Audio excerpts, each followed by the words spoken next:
சிறுவர்களுக்கு எதிரான உடல் ரீதியான தண்டனை தொடர்பான தண்டனை சட்டக்கோவையின் முன்மொழியப்பட்ட திருத்தம் சட்டமாக இயற்றப்படவில்லை என்று நீதி அமைச்சர் ஹர்ஷன நாணயக்கார தெரிவித்துள்ளார்.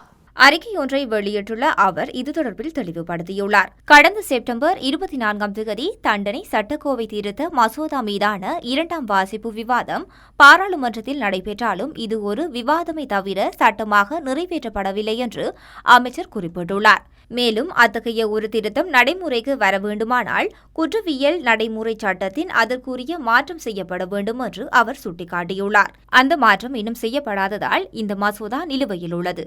மசோதாவில் திருத்தங்கள் கொண்டு வரக்கூடிய பாராளுமன்றத்தின் குழு நிலையின் போது குறித்த மாற்றங்கள் இன்னமும் பரிசீலனைக்கு எடுத்துக் கொள்ளப்படலாம் என்று அமைச்சர் மேலும் தெரிவித்துள்ளார். உடல் ரீதியான தண்டனைகள் தொடர்பான திருத்தங்கள் விவாத நிலையில் உள்ளது என்றும் அது சட்டமாக நிறைவேற்றப்படவில்லை என்றும் நீதி அமைச்சர் தனது அறிக்கையில் மேலும் தெரிவித்துள்ளார்.